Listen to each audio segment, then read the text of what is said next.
आज इस वीडियो में हम दो चर युगपत रैखिक समीकरण की आलेख विधि का अध्ययन करेंगे। देखिए, पिछले वीडियो में आपको ये बात बताई गई थी कि दो चर युगपत रैखिक समीकरण की चार प्रकार की विधियां हैं हमारे पास, जिनके माध्यम से हम इनको हल कर सकते हैं। एक विधि हमारे पास प्रतिस्थापन विधि, दूसरी आलेख विधि, तीसरी बजनन विधि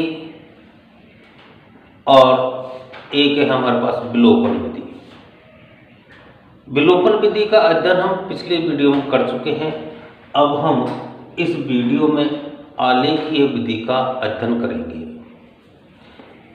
यदि चैनल से जुड़े हुए नहीं हैं तो सब्सक्राइब करें, वीडियो को अंत तक देखें, अच्छा लगे लाइक करें और शेयर करें।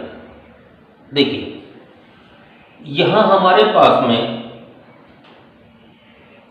आलेखीय विधि में ये दो समीकरण हमारे पास दे रखे हैं। इन दोनों समीकरणों से हमें क्या करना है, हल करना है। और दोनों समीकरणों से हम क्या करेंगे, हमारे पास ग्राफीय सारणी बनाएंगे। अब ग्राफीय सारणी हम कैसे बनाते हैं हम देखेंगे। सबसे पहले जो हमारा पहला नंबर का है समीकरण, इसको, ये पहला नंबर का समीकरण हमारे पास में 3x + y = 5। हमें क्या करना है, इसमें x और y के कम से कम 3 मान हमें चाहिए। तो देखो, एक सारणी का प्रारूप हमने तैयार किया। अब हम क्या करेंगे, x का भी मान रखना है और y का भी मान हमको रखना है। हम दोनों में से किसी एक का मान यहां समीकरण में रखते हैं। अब इसमें मान रखने के लिए हम क्या करेंगे, इस समीकरण का एक प्रारूप नया हम तैयार कर लेते हैं। हम देख रहे हैं कि हमारे पास y के साथ कोई गुणांक नहीं है, तो हम y को यहां रख करके और 3x को दूसरे पक्ष में भेज देते हैं। तो यहां हो गया 5 - 3y। ये हमारी इक्वेशन हो गई, ये हमारा समीकरण बन गया। अब हम देख रहे हैं कि अगर हम ये 3x हमारे पास में है, तो यहां हम देख रहे हैं कि इस x का यदि हम मान हमारी ओर से रखते हैं तो हल करने पर y का मान हमें प्राप्त हो जाएगा। तो यहां एक बात जरूर ध्यान रखें कि हम मान जो हमारी ओर से रखते हैं वो ऐसे मान रखें कि वो भिन्न में नहीं आए। तो देखो, सबसे पहले हमने x = 0 रखने पर मान हम हमारी ओर से कोई सा भी रख सकते हैं। तो y बराबर क्या हो जाएगा, 5 - 3 × 0, अर्थात y बराबर 5 - 0। तो y का मान कितना आ गया, 5। हमने मान किसका रखा, x का, तो यहां x का मान रखा 0 और y का मान कितना प्राप्त हुआ, 5। ऐसे हम अब x का मान 1 रखेंगे। अब देखिएगा, हम x का मान 1 रखते हैं तो हमारे पास y का मान कितना आ जाएगा, 5 - 3 × 1, 5 - 3 = 2। किसका मान प्राप्त हो गया, y का। तो x का मान कितना रखा हमने, 1, तो y का मान कितना प्राप्त हो गया, 2। ऐसे ही अब हम और आगे बढ़ जाएं। ये हम मान को माइनस में भी मान सकते हैं, प्लस में भी मान सकते हैं, कोई आपत्ति नहीं। परंतु अपना एक बात ध्यान रखनी है कि जो अगला मान हमारा आएगा वो भिन्न रूप में नहीं आना चाहिए, क्योंकि हमें ग्राफ बनाते समय भिन्न रूप में मान रखने में परेशानी आती है, इसलिए हम उससे बचने की कोशिश करेंगे। अब हमारे पास में x बराबर, मैंने आपको बताया था कि कम से कम 3 मान हमें ज्ञात करने हैं। x बराबर हमने 2 रख दिया, तो x बराबर 2 रखने पर क्या हो जाएगा हमारे पास, y बराबर 5 - 3 × 2, तो 5 - 6 बराबर माइनस का 1। अब देखो हमने x का मान 2 रखा तो y का मान कितना आ गया, माइनस का 1। हमने एक समीकरण से एक सारणी तैयार की। ध्यान रखें, जितने समीकरण होते हैं उतनी ही हमारे पास सारणी तैयार होती है। ये ऐसे जो सवाल हैं हमारे 8वीं कक्षा में भी आते हैं, 9वीं में भी आते हैं, 10वीं में भी आते हैं और आगे भी काम आते हैं। अब जैसे हमने एक समीकरण का की एक सारणी तैयार की, उसी प्रकार से अब दूसरे समीकरण की हम सारणी तैयार करेंगे। देखिएगा, ये दूसरे समीकरण हमारे पास में है। मैंने आपको बताया कम से कम 3 मान हमें ज्ञात करने हैं, तो ये x और ये y, यहां पर 2x प्लस 3y बराबर 8। अब देखते हैं, देखिए यहां हमारे पास जो समीकरण है 2x प्लस 3y बराबर 8। देखो पिछला जो समीकरण था उसमें हमारे पास y के साथ कोई गुणांक नहीं था, परंतु इसमें दोनों के साथ ही हमारे पास गुणांक है।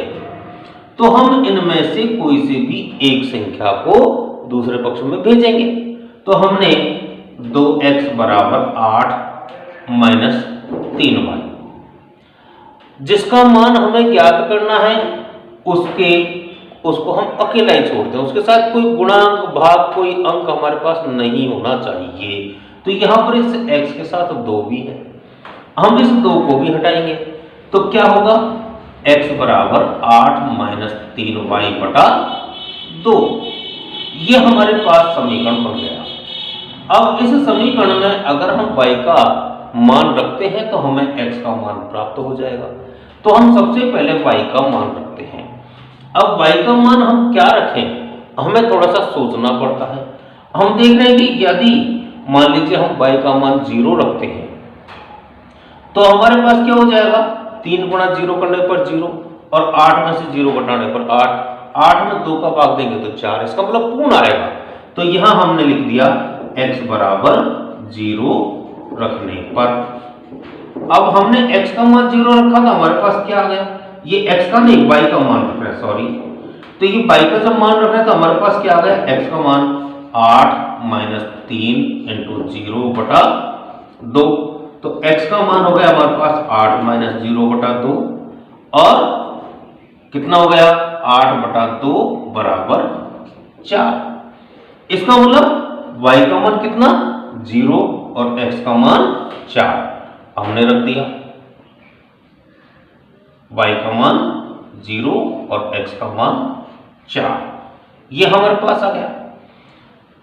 दूसरा मान देखिएगा, अब जो हम मान रखेंगे ये ध्यान रखना, क्योंकि हमारे सामने समस्या आती है, बार बार पूछ लिया जाता है पहला मान तो आ गया लेकिन अगला मान रखें, क्योंकि जो पिछली इक्वेशन हमारे पास थी उसमें हमने 0 1 2 ऐसे लगातार मान रख लिए थे, लेकिन इसमें नहीं रख पाएंगे हम।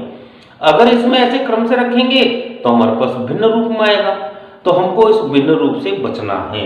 अब इसको बचने के लिए हम क्या करेंगे, जो ये अभी हमने मान रखा था, इस मान में जो ये समीकरण हमारे पास में इसके हर में कितनी संख्या है, उस संख्या को या तो इसमें जोड़ेंगे या फिर इसमें से घटाएंगे।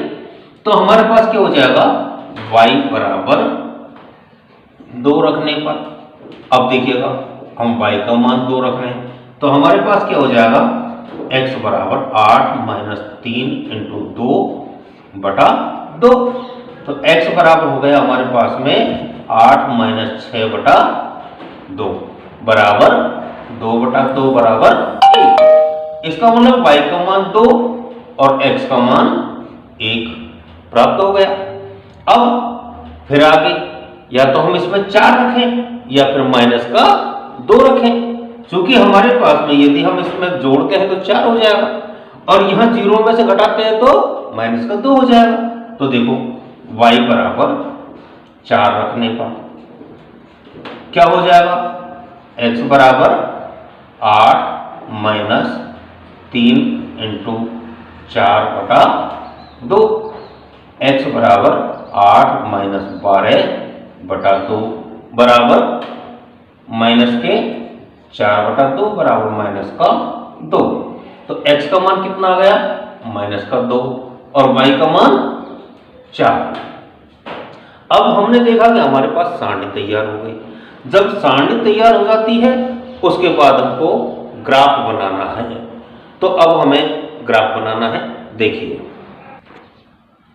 हाँ देखिए, ये हमारा एक ग्राफ पेपर है। अब हम इस ग्राफ पेपर के अनुसार से, इस सारणी के अनुसार से इस ग्राफ पेपर को तैयार करेंगे। तो देखो, ये ग्राफ पेपर में हमारे पास में हमने सारणी को ध्यान में रखते हुए ये क्षैतिज रेखा और ऊर्ध्वाधर रेखा दोनों डाल दी। अब ये जो क्षैतिज रेखा है ये हमारी x अक्ष कहलाती है और ये y अक्ष, x डैश, y और y डैश, और जहां ये क्रॉस होता है वो हमारा O बिंदु जो 0 का भी काम करेगा। अब हम क्या करेंगे, हमने देखा कि यहाँ पर सभी में एक एक का अंतराल हम मान सकते हैं, तो हम इसमें पैमाना मानेंगे, पैमाना। अब हमने देखा कि x अक्ष और y अक्ष दोनों अक्षों पर एक बड़ा खाना बराबर 1 इकाई हम मान लेते हैं। तो इसका मतलब है कि एक डिब्बे पर एक हमारे पास हो गया। तो हम यहां क्या करेंगे, आप एक बात ध्यान रखें, जब भी हम इनको मार्किंग करेंगे, जब भी हम इनके ऊपर अंक लिखेंगे, तो आप उन अंकों को यदि लाइन पे लिखते हैं तो ज्यादा सुविधाजनक रहेगा। क्यों रहेगा, क्योंकि अगर हम किसी डिब्बे में रखते हैं, किसी खाने में रखते हैं, तो हम कई बार भूल जाते हैं कि ये लाइन 2 की है या ये वाली लाइन है। इसलिए यदि हम इनको एक लाइनों पर रखते हैं तो हमारे लिए लाइन फिक्स हो जाएगी, हम उसको भूल नहीं पाएंगे। तो देखिए, 1 2 3 4 5 6 7 8 ऐसे। अब ये डैश की ओर चलेगा तो माइनस में चलेगा, -1 -2 -3 -4, ऊपर 1 2 3 4 5 6 7, और जरूरत पड़ती है तो हम आगे पीछे भी उसको कर सकते हैं या पैमाना बड़ा मान सकते हैं। ये हमारे पास 1 -2 -3 -4, ऐसे हमने इसको तैयार कर लिया, प्रारूप को हमारा तैयार कर लिया। अब देखो, हम पहली इक्वेशन हमारे ले लेते हैं, पहला समीकरण, पहली सारणी क्या है हमारे पास में, 0 5। इसका मतलब x का तो 0 है, ये x की लाइन है, इस लाइन पर 0 यहां है, और y का 5 कहां है, इस जगह। तो हमने देखा कि ये x का तो 0 और y का 5 हम यहां लिख देंगे, 0 5। फिर 1 2, x का 1 और y का 2, ये हमारे पास आ गया। तो ये 1 और 2। फिर है माइनस का 2, अर्थात x का -2, नहीं x का तो है 2 और y का -1, ये x का 2 और y का -1, ये हमारे पास बिंदु आ गया। तो ये 2 और -1। अब हम क्या करेंगे, इनको मिलाएंगे। अब मिलाएंगे तो आप देखें, चूंकि ये जो मैंने बनाई सारणी है, ये ग्राफ पेपर जो मैंने तैयार किया है, ये बिना नाप से है, तो हो सकता है मेरी लाइन आरटीडी आ जाए, आप इसका ध्यान रखें। तो ये हमारे पास, अगर हम ग्राफ पेपर में बनाएंगे तो ये लाइन बिल्कुल सीधी आएगी। अब देखो, यहां पर हमने देखा कि कौन से समीकरण की है, 3x + y = 5। हमने एक समीकरण से एक लाइन तैयार कर ली। अब हमारे पास दूसरा समीकरण, तो कितना है, 4 0, x का 4 और y का 0, तो ये यहां आ गया।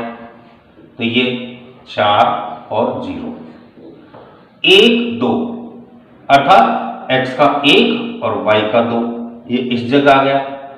फिर x का -2 और y का 4, ये आ गया। तो ये माइनस का 2 और 4। हम इसको मिलाएंगे, ये समीकरण लिखेंगे 2x प्लस 3y बराबर 8। अब हमने देखा है कि दोनों जो लाइनें हैं ये 1, 2 पर क्रॉस करती है, तो इसका मतलब हो गया कि हमारा जो उत्तर है ये क्या हो गया, 1, 2, अर्थात x का मान कितना हो गया, 1 और y का मान 2। तो ये हम इस ग्राफ पेपर से हमने इसको हल किया है। एक बार देख लीजिएगा ग्राफ पेपर को। हमने सबसे पहले समीकरण के माध्यम से सारणी तैयार की है, और जब सारणी हमारी तैयार हो गई उसके बाद हमने ग्राफ पेपर में एक एक सारणी के मानों को जमाते हुए इनकी लाइनें खींची है, और खींचने के बाद हमने देखा कि जहां ये क्रॉस होती है वही हमारा उत्तर होता है। इसमें x का मान पहले लिखते हैं, y का मान बाद में लिखते हैं, भुज कोटि का प्रयोग करते हैं। जो हम आगे अगली जो वीडियो आएगी उनमें हम भुज कोटि के बारे में भी पढ़ेंगे और भी कई चीज़ों के बारे में पढ़ेंगे। बहुत अच्छी वीडियो हमारे पास में देखने को आपको मिलेगी। हमारे चैनल से जुड़े रहें। धन्यवाद।